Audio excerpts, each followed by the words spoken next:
चलिए, आज एक बहुत ही दिलचस्प कहानी सुनते हैं। ये कहानी एक ऐसे भक्त की है जो बहुत ही सीधा सादा था, लेकिन इसका जो संदेश है वो बहुत ही गहरा है और आज भी उतना ही मायने रखता है।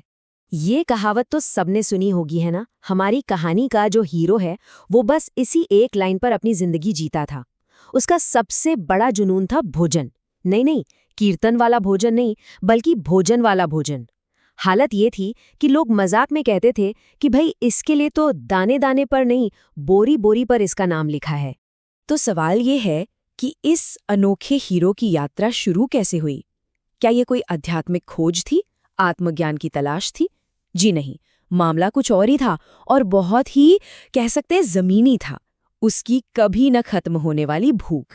जरा सोचिए, कोई इतना खाए कि उसके अपने ही घर वाले उसे घर से निकाल दें। यही हुआ हमारे नायक के साथ। अब सड़क पर आ गए तो पेट भरने के लिए कुछ तो जुगाड़ करना ही था। एक नई योजना बनानी ही पड़ी। और भाई योजना भी क्या शानदार बनाई, एकदम सीधी, सिंपल और काम की। उसका लॉजिक बड़ा क्लियर था।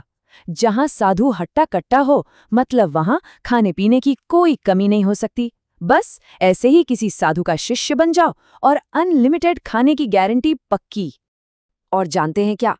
उसकी ये सिंपल सी योजना काम कर गई।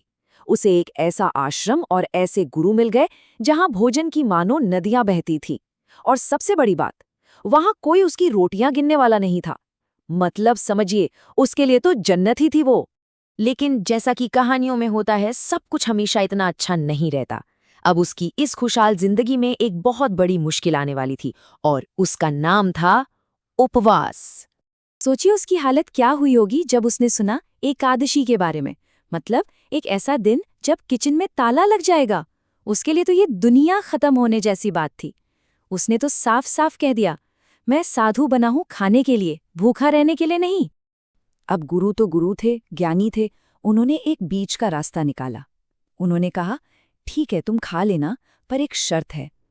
तुम्हें खुद नदी किनारे जाना होगा, खाना बनाना होगा और खाने से पहले भगवान राम को भोग लगाना होगा। शर्त तो बड़ी सीधी साधी लगती है ना? पर यहीं से कहानी एक ऐसा मोड़ लेती है जिसकी किसी ने कल्पना भी नहीं की होगी। क्योंकि सवाल सिर्फ खाना बनाने और भोग लगाने का नहीं था। सवाल था सच्चे दिल से और हाँ, बेसब्री से भगवान को बुलाने का।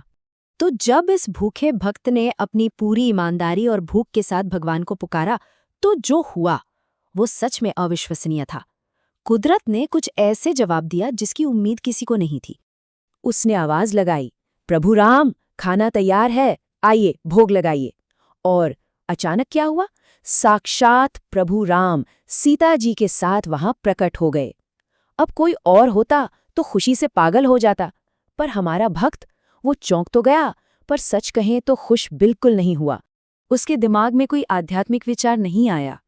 पहली सोच क्या थी? अरे ये तो 2 लोग आ गए, मेरा खाना तो आधा हो जाएगा। वो सीधा भागा भागा गुरुजी के पास गया और बोला, गुरुजी अगली बार 3 लोगों का राशन देना, प्रभु अकेले नहीं आते। खैर अगली एकादशी आई। इस बार राशन था 3 लोगों का। और मेहमान कितने आए? 3। राम जी, सीता जी और साथ में लक्ष्मण जी भी आ गए। नतीजा फिर वही, बेचारे को मिला सिर्फ 1/3 हिस्सा। अब तीसरी बार तक तो उसका धीरज जवाब दे गया। बोला, बस बहुत हुआ, मैं क्यों मेहनत करूं जब मुझे ही खाने को नहीं मिलता।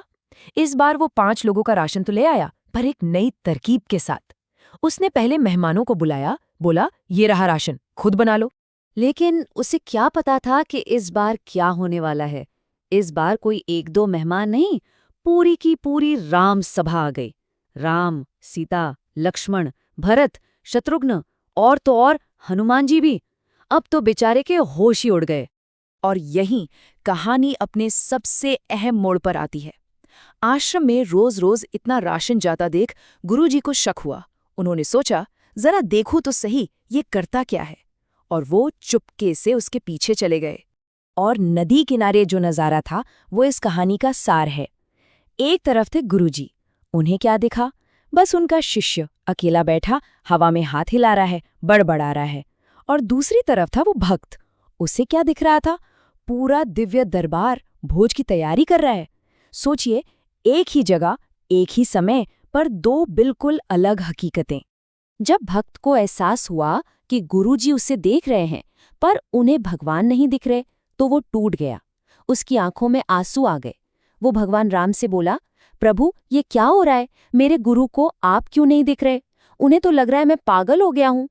और तब प्रभु राम ने वो बात कही जो इस कहानी का सबसे बड़ा सबक है। उन्होंने कहा, तुम्हारे गुरु बहुत बड़े ज्ञानी हैं, इसमें कोई शक नहीं, पर वो तुम्हारे जितने सरल और भोले नहीं हैं।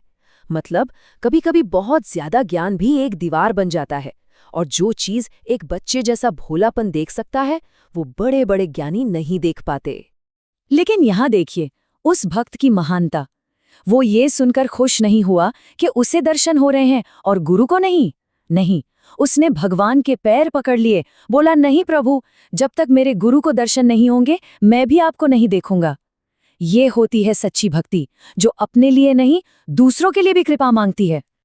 और उस सरल भक्त की इस जिद के आगे, इस निस्वार्थ प्रेम के आगे भगवान को भी झुकना पड़ा।